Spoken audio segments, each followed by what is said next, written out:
This episode is brought to you by Loom by Atlassian. Are you feeling stuck at work? Get your team unstuck with Loom video messaging and move work forward. Use Loom to simultaneously record both your screen and yourself to share a quick update, provide feedback, train a colleague, and everything in between. Plus, add Loom AI to your meetings for instant written notes and recordings. Try Loom today at Loom.com. That's LOOM.com. Anyone can follow. It takes something special to be an original, which is why the 2025 Lincoln Navigator SUV arrives with new ways of surrounding you in luxury, including the ultra-wide 48-inch panoramic display and the multi-sensory Lincoln Rejuvenate experience. A true original never stops evolving. So meet the 2025 Navigator, the original that's all new and better than ever. Learn more at Lincoln.com. Lincoln and Navigator are trademarks of Ford or its affiliates.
Entering a realm between the hidden and forgotten, a slipstream caught between realities, a secret museum of the esoteric, the private library of shadows, all taking place in a world forged from mystery and caught between logic and myth. You are entering Para-Reality. Hello and welcome to the mysterious world of Para-Reality, where the unknown meets the unexplained and everything is a mystery. I'm Sandman, and I'm your host.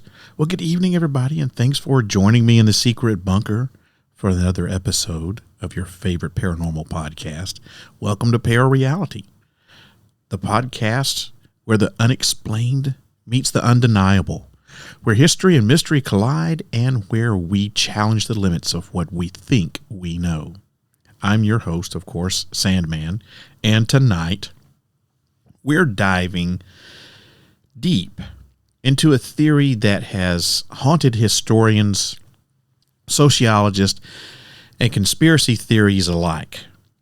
A theory that suggests history doesn't just repeat itself, but that it follows a strict and predictable cycle. They call it by several names. Probably the most well-known name is the 80-year theory. It's also known as the fourth turning theory, a provocative idea that claims civilizations rise and fall in roughly 80-year cycles marked by four distinct eras or turnings. And according to this theory, each cycle brings with it a period of growth, crisis, and eventual renewal. It suggests that every major war, economic collapse, or social upheaval can be traced to this eerie historical rhythm. But here's the chilling part. If this theory holds true, then we're standing at the precipice of the next great crisis. Are we doomed to repeat the mistakes of the past, or is there a way to break free from this historical fate? Tonight, we'll explore the origins of this theory, examine past cycles, and ask the big question: what does it mean for us right now? Buckle up, because what you're about to hear may just change the way you see history and the future. But of course, to learn more, you'll have to tune in, and find out. But first, I'd like to take a minute to welcome some new followers of the podcast. I've got 3 new followers I'd like to shout out tonight. The first one is Decline to Answer. Next, we have Mr. Fusion God. And finally, there's Thomas Klaus.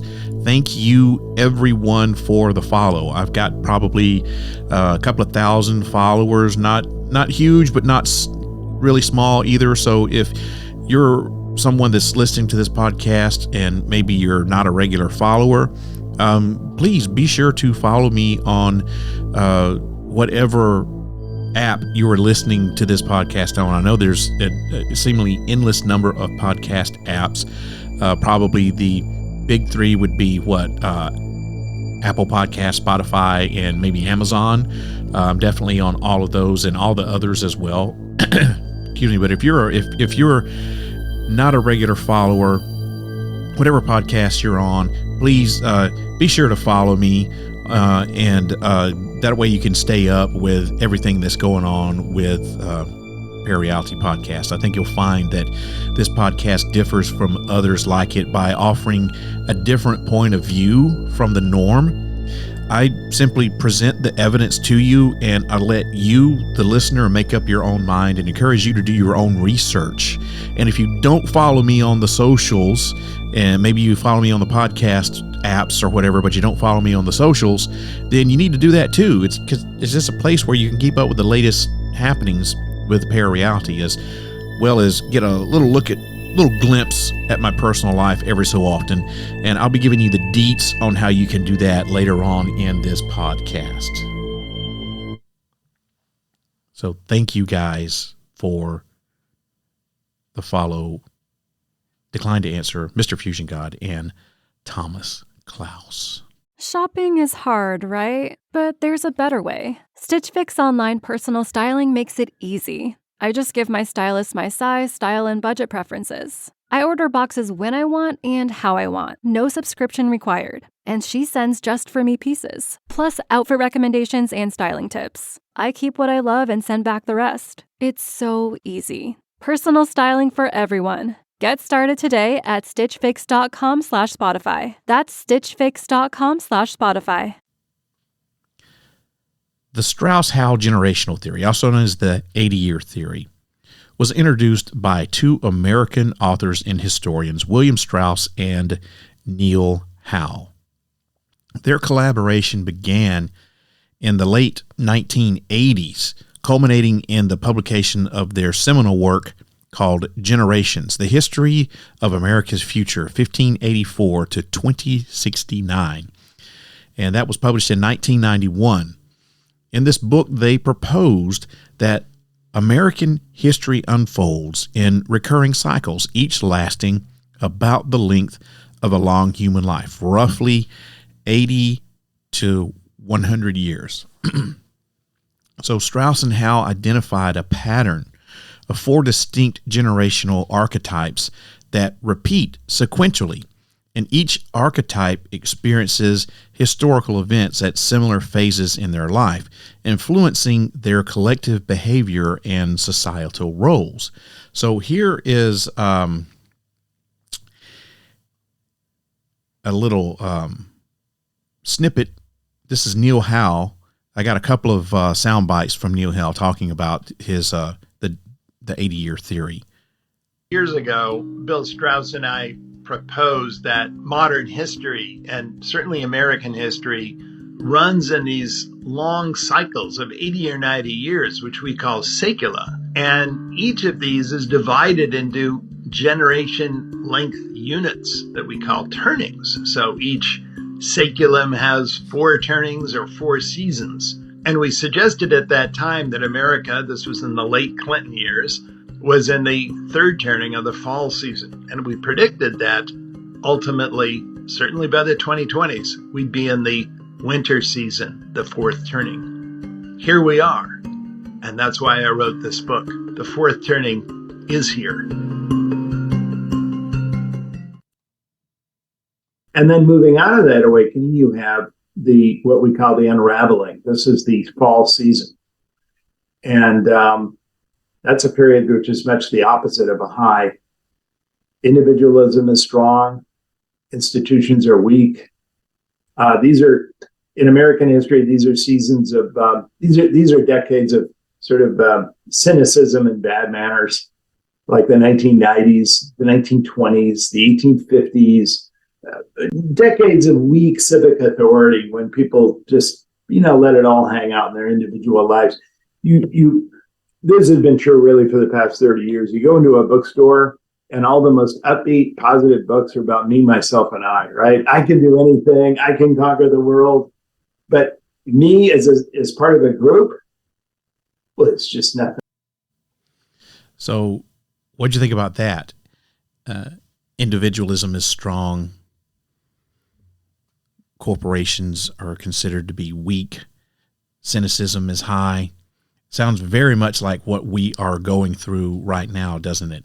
And that's really the reason why I wanted to talk about this controversial theory, is because it does seem like right now we are going through exactly that fourth phase. And in his that first little clip there, he made a 25 years ago.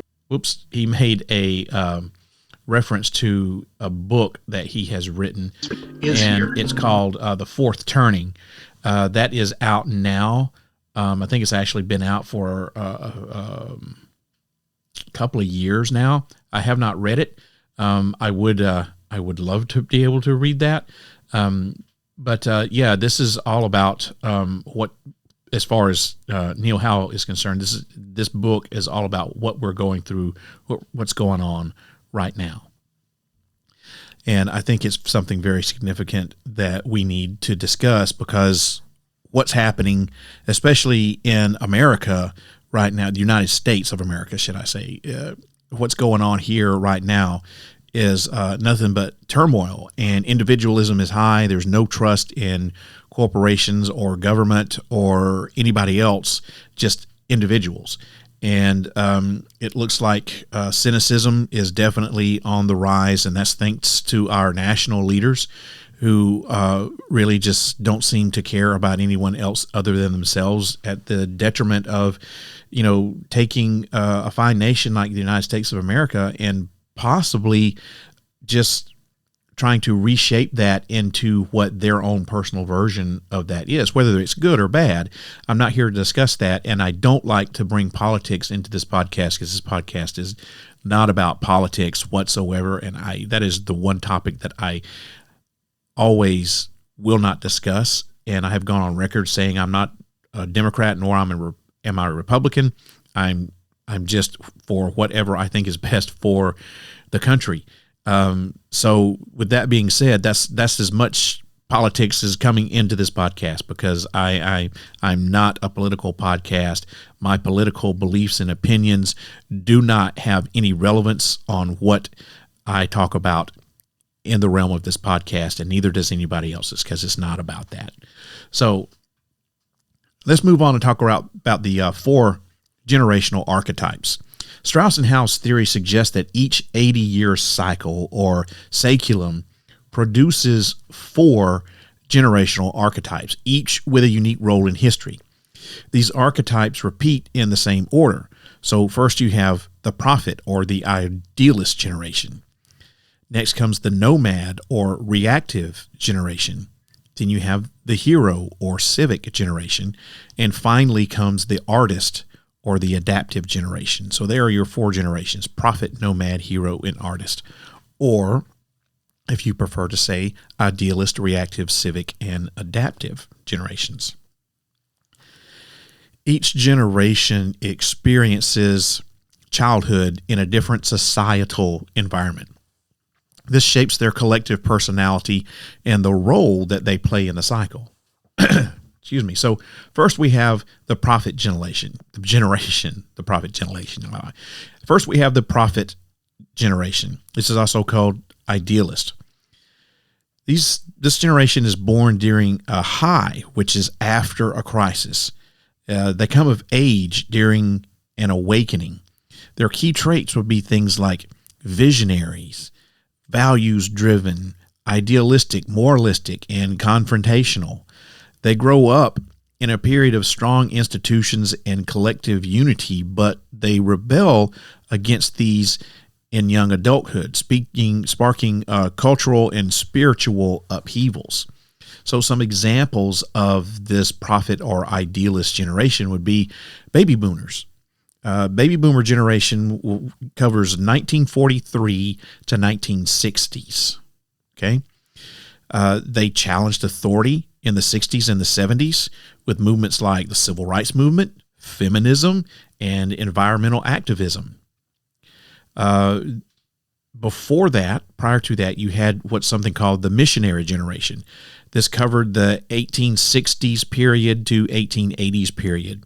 This generation led progressive era reforms and prohibition in the early 20th century. Remember, I don't even know if they still teach prohibition in school, but that was when they were like, no alcohol because it's bad, it's evil, right? And before the missionary generation, if you want to go back that far, you have the transcendental generation. That covers a period from somewhere in the 1790s to the 1820s. This generation influenced the Second Great Awakening and social reforms like abolitionism. Now, as far as the current role of our modern day generation, our modern day prophet or idealist generation, that would be the baby boomers from the 1943 to somewhere in the 1960s. The baby boomers are now the elder statesmen of society. They're shaping policies and institutions based on their values. So you look at the age of I think if you were to take the median age of people who are serving in our government, and you would see that it's probably really close to that baby boomer generation right now. And when I say our government, I'm talking, of course, about the government of the United States of America.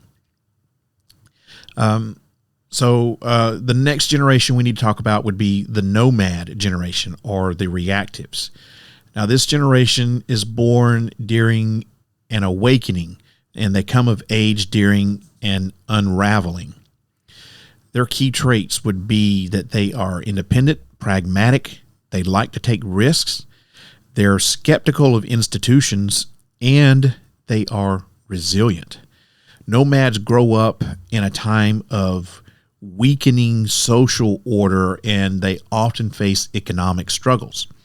And then in adulthood, they prioritize self-sufficiency and leadership and often step up during times of crisis. So some historical examples of that. We'll start with the Gilded generation. That goes all the way back to the 1820s, and it covers from sometime in the 1820s up to sometime in the 1840s. This generation came of age in the rugged individualism of the Wild West in the Civil War area. And the next generation after that would be the Lost generation, which covers from sometime in the 1880s to the early 1900s. This generation lived through World War I and the Roaring '20s, and they're known for their artistic and rebellious spirit.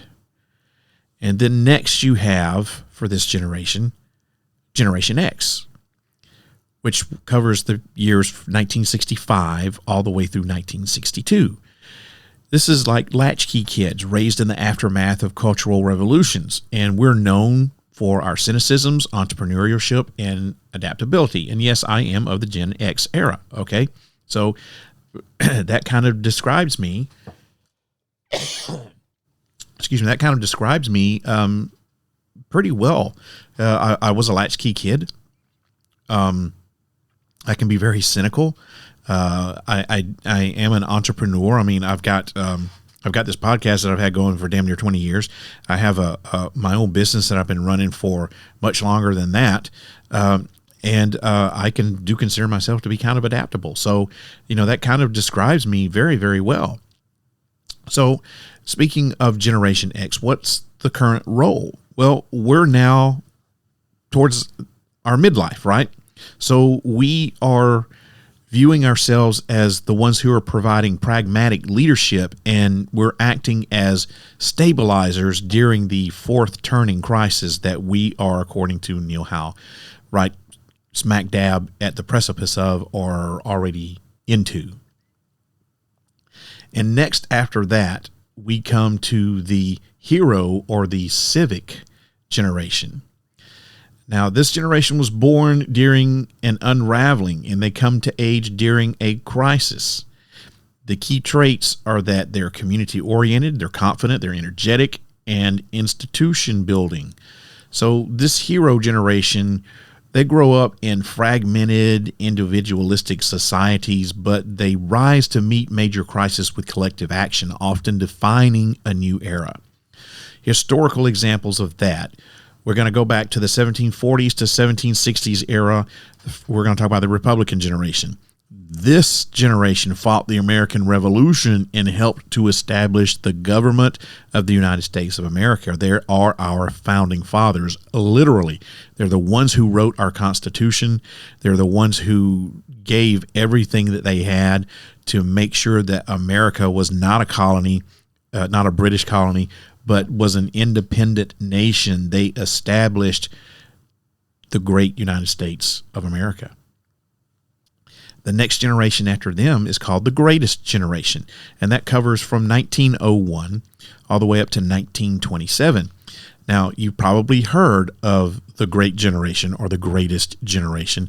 Once again, it's been a minute since I've been in school, but I'm sure they're still teaching about World War II in history class, or at least there should, because this is a generation that fought that war.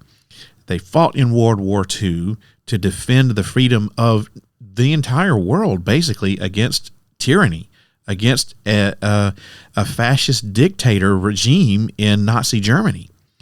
And they rebuilt America during the post-war boom. That's why they're called the greatest generation, because not only did they go to defend our rights and our freedoms, they defended, oh gosh, I choked. Excuse me, they defended the rights and freedoms of not only America, the United States of America, but really the whole world, because the whole world was at stake. That's why they called it World War II. And then after they won, they came home, no rest. It's like, we got to start rebuilding our economy here. And they rebuilt America in the post-war. And the next generation after that would be the millennials, which covers a period from 1983 to the 2000s. These people get a lot of flack, right?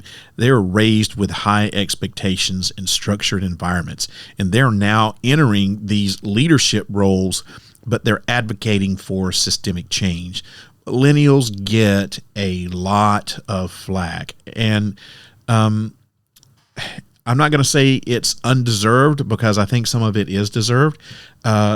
But unfortunately, the millennial generation was produced by my generation, the Gen X generation, right? So we as latchkey kids who were forced to be by ourselves a lot because our parents were working to try to provide a roof over our head and food and heating and air conditioning, electricity, all that sorts of stuff.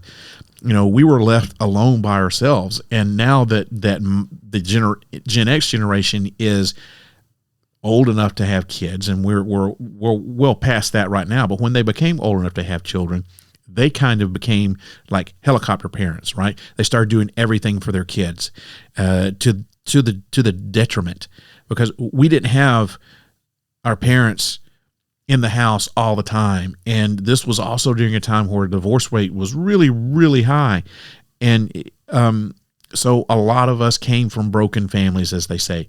So we had a mother who was trying to, raise us, make sure we had the best that we had. And the only thing that she could do was go to work. And so she wasn't there. Or maybe you had parents and they just didn't have great jobs, and the only thing they could do to provide was constantly work. So we were left alone. So as we became adults and had children, we did the opposite, right? We're like, we're going to be there for our kids, because our parents, they never were. They were always working, or they were always gone. Or my dad, left the house when I was 10 and, never had anything to do with me, or blah, blah, blah, boo-hoo type stuff. So we really became helicopter parents, and to the detriment of the millennial generation, unfortunately. But now's the time for millennials to come into this role as leaders, right? And they want to shape policies and systems in response to how they were raised and their values, which were different, and it's hard for generations to understand each other until you really just sit down and you take a good look at what is going on and how it came to be and what we are doing with ourselves. Anyway, that was deep philosophical stuff, and that's not what you were here to talk about. Sorry, I got on my soapbox for a minute. So we have talked about the prophet generation or the idealist, the nomad generation or the reactives, and we've talked about the hero generation or the civics. Next, we need to talk about the artist generation or the adaptives. Now, these are people, this generation is born during a crisis and they come of age during a high. Their key traits are that they're sensitive, cooperative, diplomatic, they're risk averse, and they're oriented toward stability. This artist generation grew up in a time of conflict and turmoil, but come of age in a period of strong institutions, valuing harmony and compromise. So historical examples. Let's go back to the compromise generation that covers from the 1760s to the 1790s. They're focused on stabilizing the new American government after the Revolutionary War. Next comes the progressive generation that covers from 1840s era to the 1860s era. These people played a key role in post-Civil War reconciliation. Are you sensing a theme here? And then we come to the silent generation, which covers the era from 1928 to 1945. Guess what? They grew up during the Great Depression and World War II and are known for their conformity and caution. So this generation, the artist generation, they come about after a crisis. And what is a crisis? It looks like it's a war, right? So the compromise generation after the Revolutionary War, progressive generation comes along after, Civil War, and then you've got the silent generation come along after World War II. So, there's a pattern going on there. So the artist generation, their current role is still in childhood. And, well, let me back that up, okay? So the current role of this version of the artist generation is called Generation Alpha or younger, okay? So they're the next artist generation, and they're still in their childhood phase. And, we don't know exactly what's going to happen with them, but they'll likely grow up in the aftermath of whatever today's crisis is, valuing social order and cooperation. So what is today's crisis going to be? Well, we don't know yet. It's looking like there's one coming up. Is that going to be a war? Maybe. I mean, it seems like we're constantly in war anyway. So what kind of war is it going to be? Is it going to be something to do with the current political climate that's going on right now? Is, America in the first death throes of, not being the great world power that it is, and maybe we're going into some sort of societal or economic collapse here in America? I don't know, and no one does right now. These people, Generation Alpha, they're still in their childhood, so we're going to have to wait to find out. So, how did these archetypes shape history? Well, the interactions between these generations create the rhythm of history. Prophets set the vision. Nomads challenge institutions, heroes rise to the occasion, and artists bring the stability. Each plays a crucial role in shaping society's direction. So if you look back at what I described with each generation, you'll see that it does follow these rules. The prophets are setting this vision. The nomads come along and challenge the institutions, and the heroes are rising to whatever action they need to arise to. And then the artist generation brings back stability, and it stays for a while. And with that, I am behind on the dreaded commercial break. So I'm going to pause for the cause right here and let you listen to this, and I'll be back and we'll talk about the four turnings. Experience a progressive lens engineered with AI from Essilor, powered by individual measurements of your visual behavior. A lens personalized to you by an Essilor expert. Discover Verilux XR Track and enjoy instantly sharp vision in motion and seamless transitions from near to far. Find your local Essilor expert today at Essilor.com. Okay, now that we got that out of the way, let's talk about the four turnings. According to Strauss-Howe, each generational cycle, or cyclical, comprises four turnings, each lasting approximately 20 to 25 years. So let me break them down a little bit for you. Okay, first we have the high. This is a period of strong institutions and collective confidence following a crisis. Individualism is subdued and society focuses on building and growth. Then you have the awakening. This is a time when institutions are challenged in the name of personal and spiritual autonomy.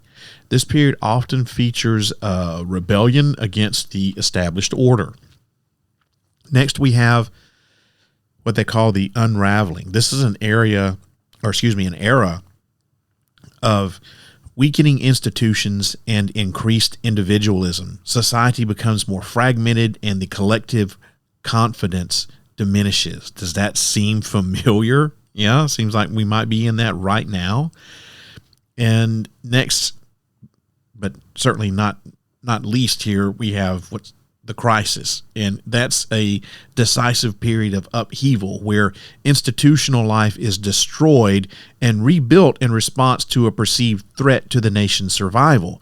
This turning concludes the cycle and leads to a new high, which you go back, and the high is a period of strong institutions, collective confidence, which follows this crisis, right? So individualism is subdued and society focuses on building that growth. So it's just a repeating thing.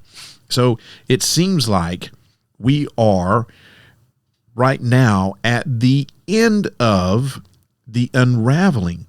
Think of it. What is an unraveling? Let me describe it again. It's an era of weakening institutions and increased individualism. Society becomes more fragmented and the collective confidence diminishes. That sounds a lot like what's going on in the United States right now, right?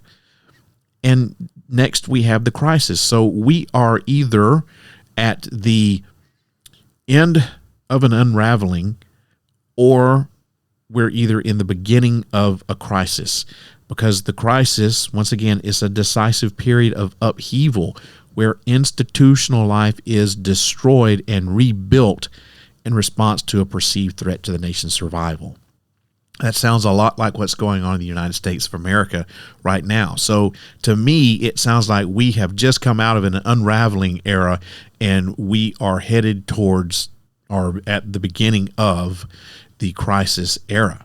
Now, each of these four turnings sets the stage for the next. This creates a rhythm to societal change.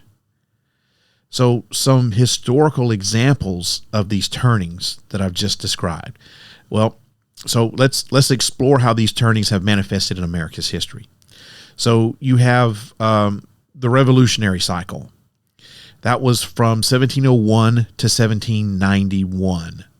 So I'm going to give you a cycle, and I'm going to describe each turning within that cycle. Okay? So we start out with the Revolutionary Cycle, 1701 to 1791. The high, that was a period of 1701 to 1727. So this followed something called the Glorious Revolution. The American colonies experienced a period of stability and growth. Then from 1727 to 1746, you had the Awakening. And that was the first Great Awakening that brought religious freedom and fervor and challenges to established churches. After that, you have the unraveling of that cycle, which lasted from 1746 to 1773.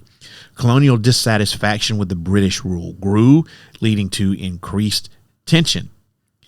And that tension led to the crisis era of the revolutionary cycle, which lasted from 1773 to 1791, which was, of course, the American Revolution and the establishment of the United States of America.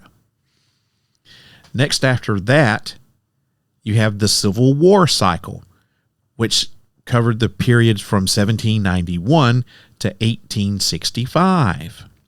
I think you can kind of guess what's going to happen here, right?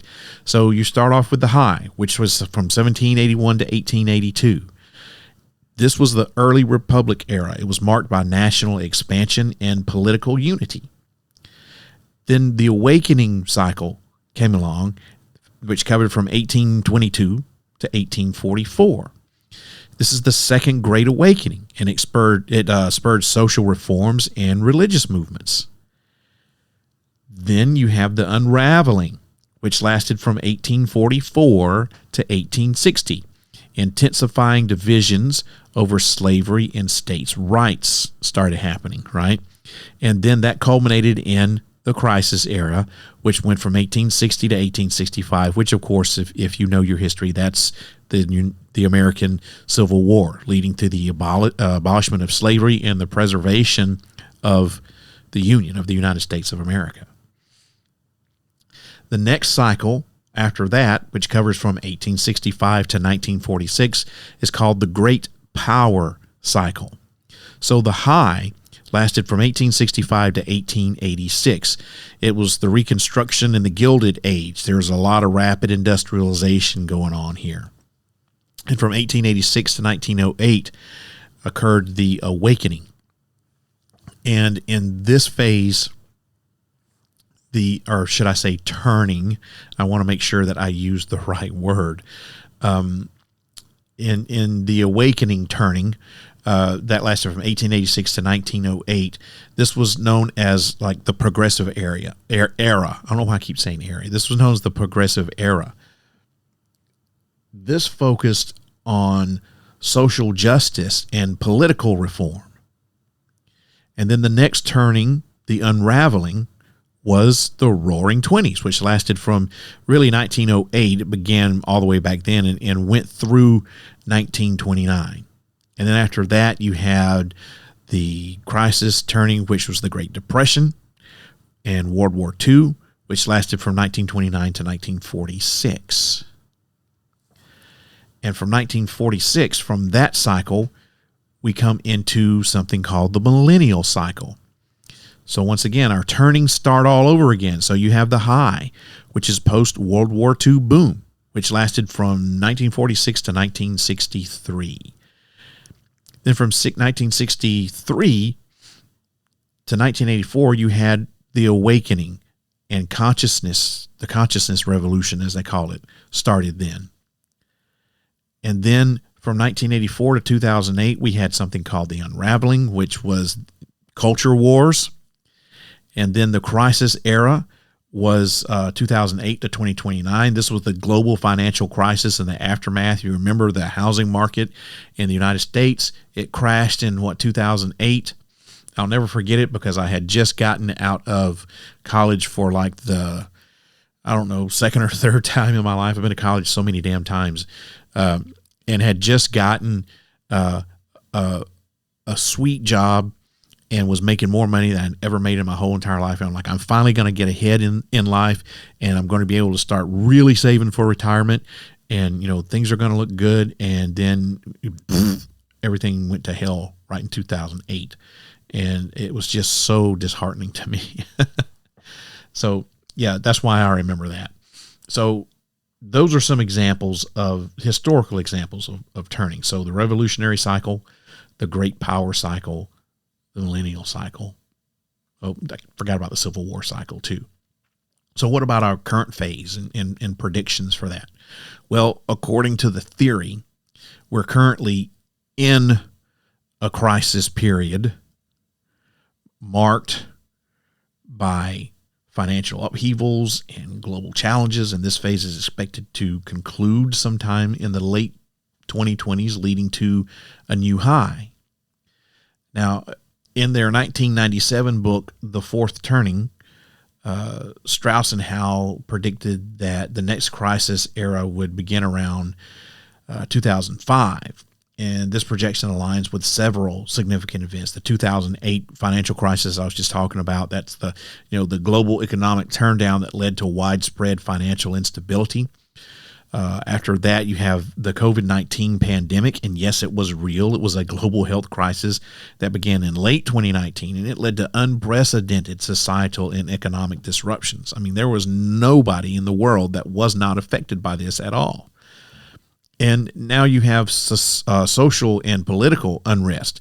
Recent years have seen increased polarization, protests, and challenges to the established institutions that we've got here. And these events resonate with the themes discussed by Strauss-Howe, suggesting that the fourth turning is currently underway. So the duration of a fourth turning isn't, according to Strauss-Howe, a fixed thing, and it can vary in length and severity. Historically, these periods have lasted anywhere between 20 and 25 years, and the current crisis phase, having potentially begun around 2008, might extend into the late 2020s or early 2030s. And the resolution of this phase is anticipated to bring about a new high, characterized by renewed societal structures and a collective sense of purpose. Now, during a fourth turning, societies often experience things like institutional transformation.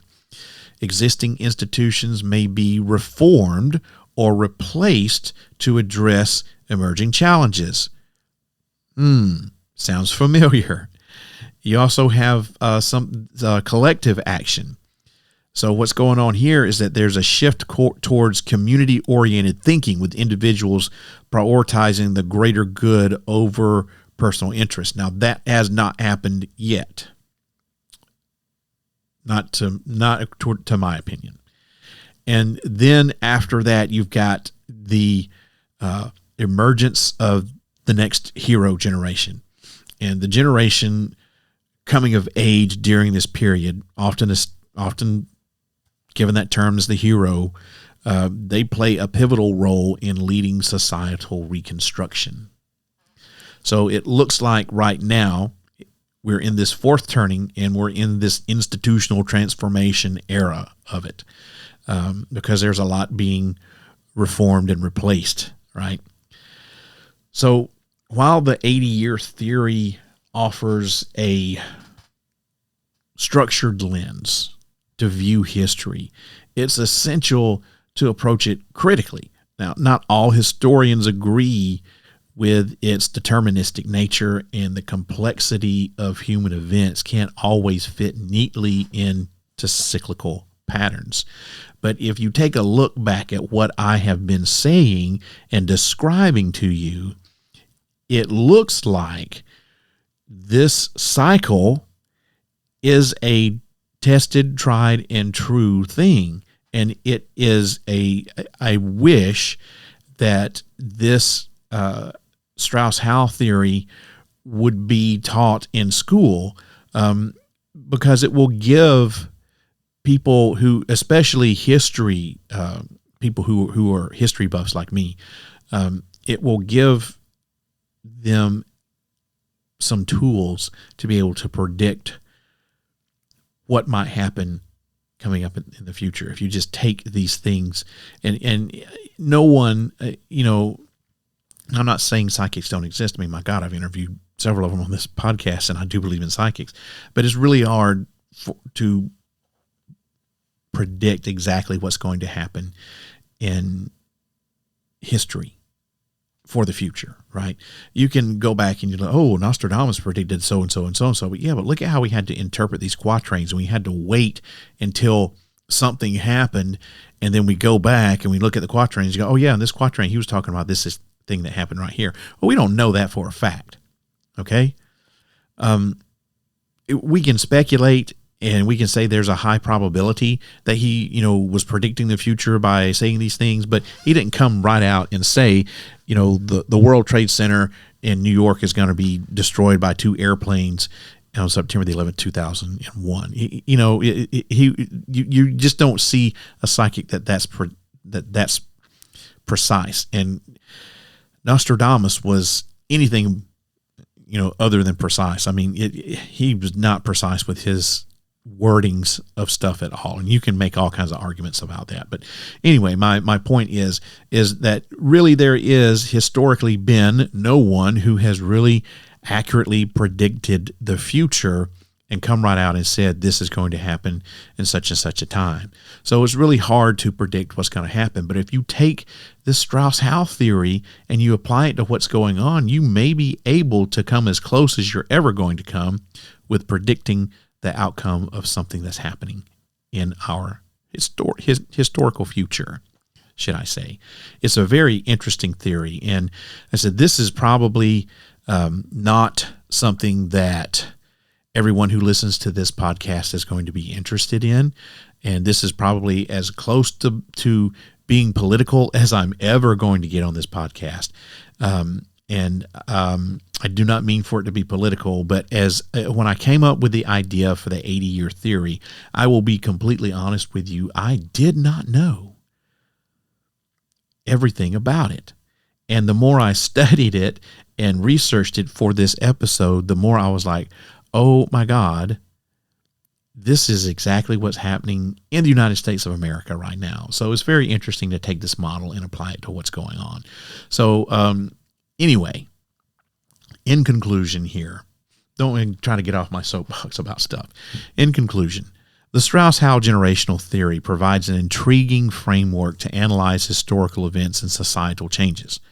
Whether or not you subscribe to its premise, it encourages us to reflect on the patterns of history and our place within them. It's crucial to recognize that while crises represent significant challenges, they also offer opportunities for renewal and positive transformation. By understanding these cyclical patterns, societies can better prepare for and adapt to the changes ahead.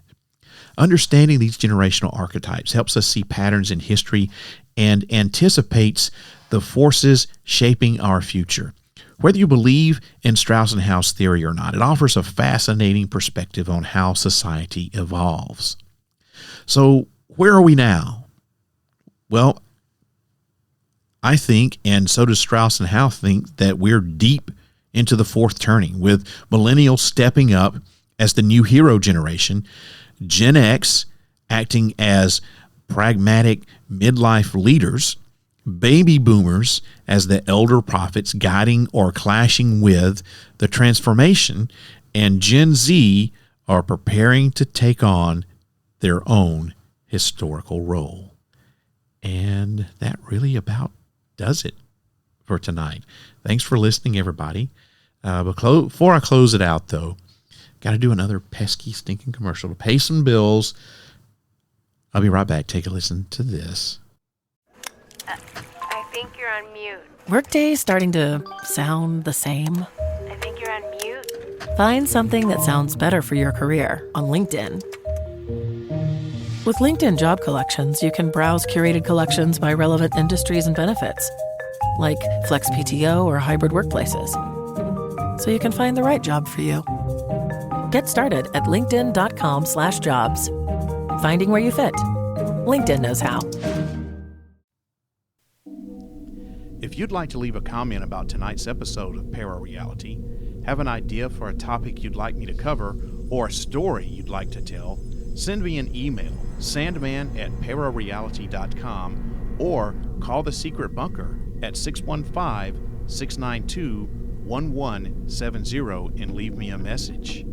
Don't forget that by leaving me your message, you're giving me permission to play your comment back on the podcast. Also, don't forget to follow Para-Reality on social media.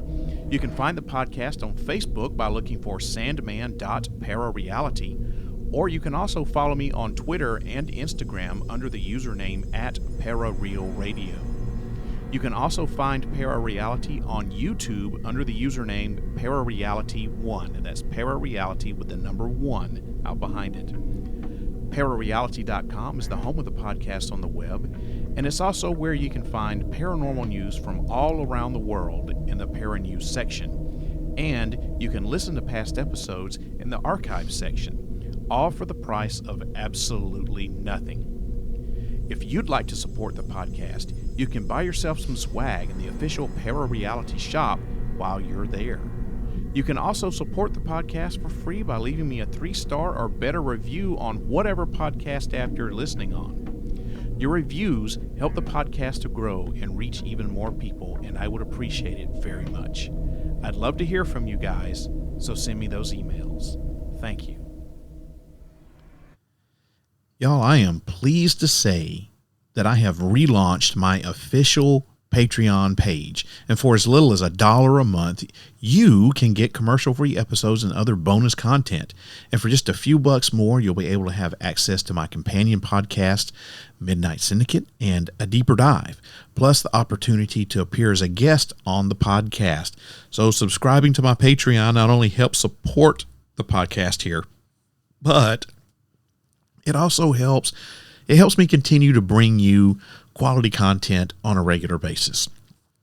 To learn more or to join up, just go to patreon.com/parareality. You can learn all about it right there. I'd appreciate your help. I am like 99.9% of all podcasts out there. I make no money at this. So joining my Patreon is a way to help me continue to provide quality content such as this to you on a biweekly basis. Another great way for you to support the podcast is just give it a rate. Give me a 3-star or better review on whatever podcast app you're listening on, especially if it's Apple Podcast or Spotify. And the reviews and the ratings really help spread the word about the podcast, and it doesn't cost you anything. And I would appreciate it if you give me a 3-star, 4-star, or 5-star rating to help this podcast grow. It really means a lot to me. Look, I'm not trying to be Joe Rogan. I do this because I enjoy it. And my mission here is to get the podcast into as many ears as I possibly can, so that you can be informed and entertained in a unique way with a unique approach to these weird topics that I discuss. So the quickest, best, and easiest, cheapest way for you to support the podcast will be to give me a 3, 4, or 5-star ranking on whatever podcast app you're listening to, and just word of mouth. Just say, hey, I listen to this podcast. If you know some people that are into paranormal podcasts and you say, hey, I listen to this podcast and he talks about all kinds of freaky stuff and he's really good and he presents the info in a really unique and insightful manner, and I think you should listen to it. So those are the cheapest, easiest ways that you can help me spread the word about parareality, and I would really appreciate it. And if you want to join my Patreon, just go to patreon.com/parareality and check it out. And it's a free 7-day trial. So you can check it out for a week. If you don't like it, it's not going to cost you any money. So, go to patreon.com/parareality. Check it out. And as for more big news for the podcast, I am pleased to announce that I'm returning to the Smoky Mountain Bigfoot Festival this May on Saturday, May the 3rd. And man, I'm really excited to be invited back as a podcaster again this year. I had such a great time meeting everyone and collecting their stories last year. And it's an honor to be invited back as a podcaster. I was part of the inaugural podcast group at that event last year. It was their, I think, 3rd annual Smoky Mountain Bigfoot Festival. And this will be or maybe it was their 4th annual. I can't remember. This will be my 3rd time going, whatever. So the first time I went, I was just a regular festival goer. And then I got invited to be a podcaster, part of their inaugural podcasting group. And they invited me back again this year. And that's what I'm going to be doing, is going back and collecting stories for the podcast. So make sure that you join us for the ultimate legendary family reunion at the 2025 Smoky Mountain Bigfoot Festival in beautiful Townsend, Tennessee on May the 3rd, 2025. It's an outdoor festival. It's an all-day long event. Bigfoot is bringing along some of his special guests, his legendary cousins Yeti, Mothman, Dogman, and more. Enjoy a day filled with live music, tasty food trucks, and unique vendors offering collectibles and celebrating these legendary figures. Plus, you'll get to watch epic competitions, hear from famous Bigfoot researchers, and dive deep into the mysteries of these mythical creatures. So bring your whole family. It's a family-friendly event for a festival like no other, where cryptids and fun collide. I'll have my tent set up in the podcasters area again this year, wherever that's going to be. I won't know till I get there. So if you're going and you've had an unusual experience of any kind, stop by and tell me your story. Get it on the podcast. It doesn't have to be a Bigfoot experience. I only had a couple of people talk to me about Bigfoot experiences last year. I had ghost stories. I had UFO stories. I had all kinds of stories. So whatever. It can be I saw a UFO. It can be I was attacked by a chupacabra. I don't care. Whatever your unusual experience was, I want you to stop by my tent while you're there. Tell me your story. Get it on the podcast. Now, if you're going to go, you need to go ahead and purchase those tickets now. You got about a month, and they're going fast. So if you want to go, and look, if you've never been to a Bigfoot festival, but you've always wanted to, this is the one to start off with, because this is so unique. It's great. It's outdoors. Like they have, not only do they have all kind of vendors, but they have lectures from quote unquote experts in the field, if there really is such a thing as a Bigfoot expert. My good buddy Mike Famlett from In the Shadow of Big Red Eye on YouTube will be there. He and I are probably going to try to hook up and do some squatching while we're out there. I've never been on a Sasquatch expedition, and he's promised to take me on one. So, Mike, I'm going to hold you to your word on that, buddy. Anyway, there's Bigfoot carving competitions. There's food trucks, all kind of vendors. They have wrestling and Bigfoot calls competition. I think if I didn't mention that, there's slash crotch slash squatch, not slash crotch. Slash Squatch is going to be there playing his guitar. It's such a great time. If you want to go, and if you've never been to the Great Smoky Mountain National Park, and you've never been to a Bigfoot festival, this is the one you want to go to. This is the one you want to dip your foot into the water with. It's in beautiful Townsend, Tennessee, in the Smoky Mountains. Man, it doesn't get any better than that. So go. You need to go. You can purchase your tickets at thebigfest.com. No spaces, thebigfest.com. And when you're there, come on by, find the podcasters area, find my tent. It won't be hard. And even if you don't have a story, or you have a story but you're too shy to get it on the air, whatever, I don't care. Just stop by and say hi. Especially if you're a regular listener, I want to meet my fans. So stop by, say hi, pick up some swag if you want to. I'll have a couple of t-shirts to sell and maybe some stickers and stuff like that. But the main reason I'm there is not to sell merch, it's to collect stories. So I really want you to tell me your story. But if you don't have one, just come by and say hi. I'd love to meet you guys. Anyway, I'm done rambling. I hope you enjoyed this episode of Parareality. The next episode is going to drop on April 18th, 2025 at 8 o'clock p.m. Central Time. So please make sure you tune in, and find out. I hope that this podcast opens up your mind to new ways of thinking, expands your consciousness, and produces a change in the way you see the world. If you wish to change, you must lift the veil of ignorance that has been cast over your eyes. Only then will you see the true power of the universe. I hope that you have a wonderful evening, a great weekend, and I'll see you again in a couple of weeks on April the 18th. Good night, everybody. If you wish to change, you must first lift the veil of ignorance that has been cast over your eyes. Only then will you see the true power of the universe.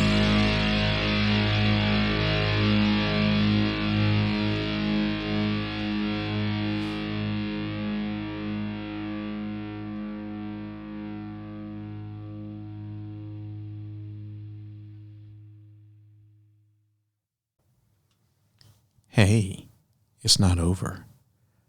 Thanks for sticking around. I got something to tell you. Do you want to be a member of the Secret Sanctum? Well, if you do, there's only one way to do that. Somewhere on parareality.com is a link hidden in my website. And if you can find that link and click on it, you'll be granted access to the secret bunker, and you'll become a member of the Secret Sanctum. It's 100% free. It's not going to cost you anything. And once you become a member, you'll have access to some secret audio files and secret documents, some of which are exclusive only to Parareality and the members of the Secret Sanctum. You'll also get a free Parareality Secret Sanctum t-shirt. Just fill out the form and let me know what size you are, where you're located in your name, and I'll get that right out to you. So if you want to be a member of the Parareality Secret Sanctum and have access to the secret bunker, find the link.